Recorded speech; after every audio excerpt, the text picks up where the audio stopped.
What is pickleball? Pickleball is a cross between ping pong and tennis. You play with a paddle and a wiffle ball. It's age friendly, it's pretty cheap to get started, and it's readily available almost anywhere. So the rules of pickleball serve, one thing, you have to make contact within the service box. So you cannot be serving from out here, from this side, or likewise, you cannot serve from inside the tee on this side.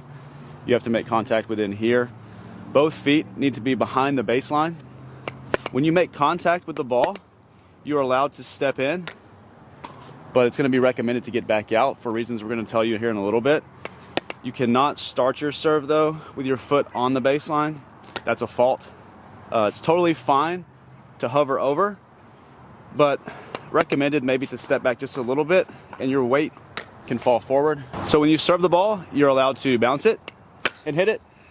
You're also allowed to hit it before it bounces. Both are totally legal. They say that you're supposed to make contact below your belly button. No one really knows where that is, so it's kind of arbitrary. As long as you're not really making contact way up here, you're probably going to be okay. If anything, you're in a tournament, they're going to give you a warning anyways, so it's totally fine. Also, the serve, just like in tennis, the serve has to go diagonally. So you're going from service box to service box, and the other side you would be going from that one cross court to that one. A couple other things. You're not allowed to make contact with the ball unless the ball is below your wrist. Secondly, you're not supposed to spin the ball and hit it. You used to be able to do that. It was called like a chainsaw serve or something like that. But no added spin. So you are allowed to toss the ball up as long as you make contact below that quote-unquote belly button. The ball has to be below the wrist when you make contact. I personally like to just drop it like this. That way it's consistent every single time. In my opinion, you're not really getting much of an advantage by tossing it up since you have to wait on it and get that timing right. That seems harder to me, but it's all preference.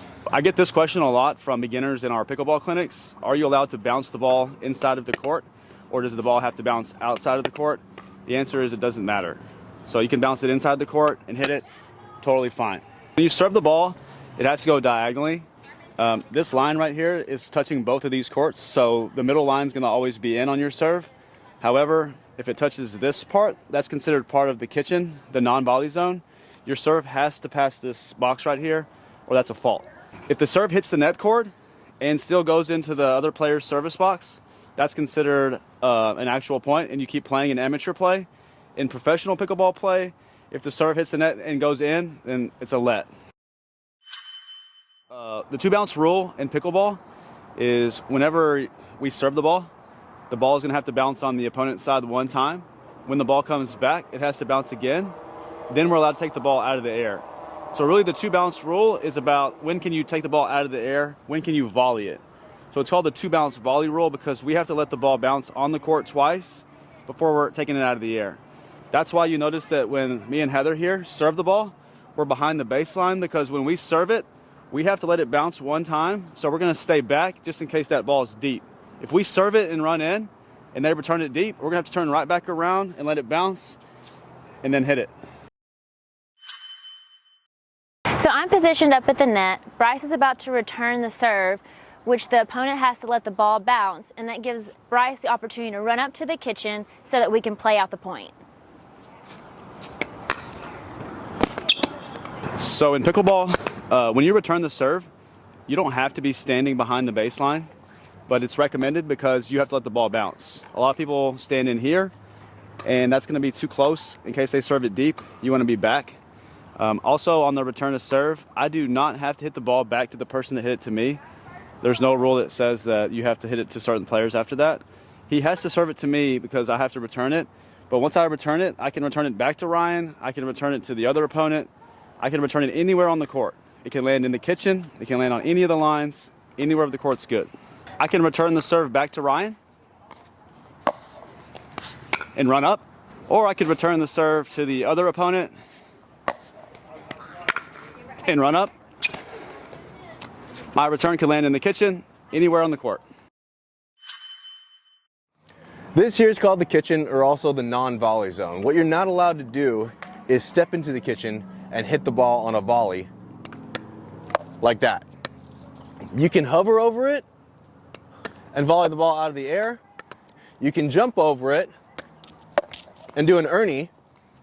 You can straddle it and hit the ball out of the air. You can go into the kitchen after the ball bounces and then hit the ball back. Now, rules for falling into the kitchen. You can't run up and hit the ball and have your momentum take you into the kitchen. If you're leaning over and you're falling, your partner can actually come save you and pull you out of the kitchen. You can actually go into the kitchen at any point as long as you're not volleying the ball out of the air. So if a ball comes and you know it's going to be short, you can wait and then hit it. You can be in it, not recommended. On a serve, you can be in it at any point, but if you're in the kitchen and the other team sees you, they're going to target you and try and probably hit you with a ball. Now, what you also have to watch is when you're at the kitchen, and I've gotten called for this a few times, is especially on a lob, when you're here and you want to push off, sometimes I come here and then push off and hit the ball out of the air. That's also a fault. Anytime that you come into the kitchen, you have to reestablish yourself, and it's two technically purposeful steps, but it's a judgment call based on your referee. So to score a point in pickleball, you have to be on the serving side. If you win a rally when returning the serve, you don't actually win a point. It just goes to the next server. You have to actually be serving in this game to score a point. And you have to win the rally. How to win a rally? Your opponent can hit the ball out. Ball's out. My opponent can hit the ball in the net. Another way that a rally is over is if the ball bounces twice on either player's side, like this. The ball bounces twice, it's too late. The rally is going to be over if you commit a non-volley zone fault, or AKA a kitchen fault. So if you hit the ball while standing in the kitchen, that's a fault and the rally's lost. So a rally's also over if you get body bagged, AKA hit by the ball. One final way that a rally's lost is if you touch the net. You cannot touch the net with your hand, paddle, nothing can touch the net or the pole, any part of the equipment. Go ahead. So that's a fault. So the kitchen is two-dimensional. You are allowed to jump over it. You're allowed to straddle it. You can't push off from it. But also, there's another rule where a rally's lost, that if you cross the plane right here and you did not touch the ball, then that's a fault. This is fine since I hit the ball. If I miss the ball, that's a fault since I crossed the plane of the net. A pickleball game starts off with the score 0-0-2. The three numbers represent your score first, your opponent's score second, and which server you are third. The game starts off with the second server on the first serving team to ensure that no team starts off with a big advantage. 0-0-2.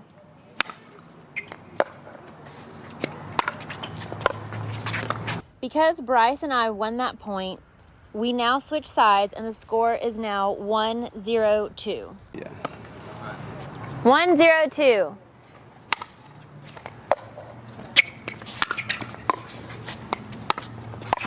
Ooh. Now, because we lost that point, it is now a side out and it's Ryan's turn to serve. After the first side out, the confusing part is over and the server number goes back to normal. A few minutes later. 3-1-1.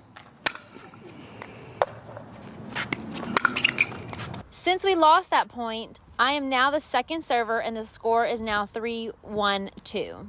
3-1-2.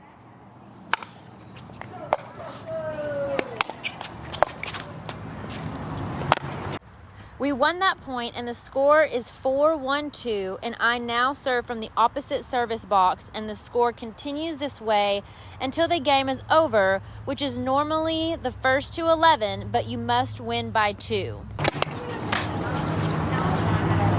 4-1-2.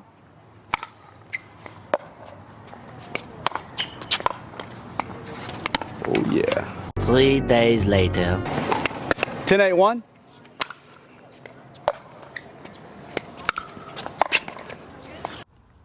We won that game. Now we do a customary paddle tap, and we are on to the next one. So for more tips like this, so you can enhance your pickleball IQ, so you can Play harder. And smarter. Hit that subscribe button down below, ring the notification bell so you get notified when we put up new videos. Hit the like button because it really helps us with the YouTube algorithm, and drop a comment if you like. All right, until next time, see ya. Bye.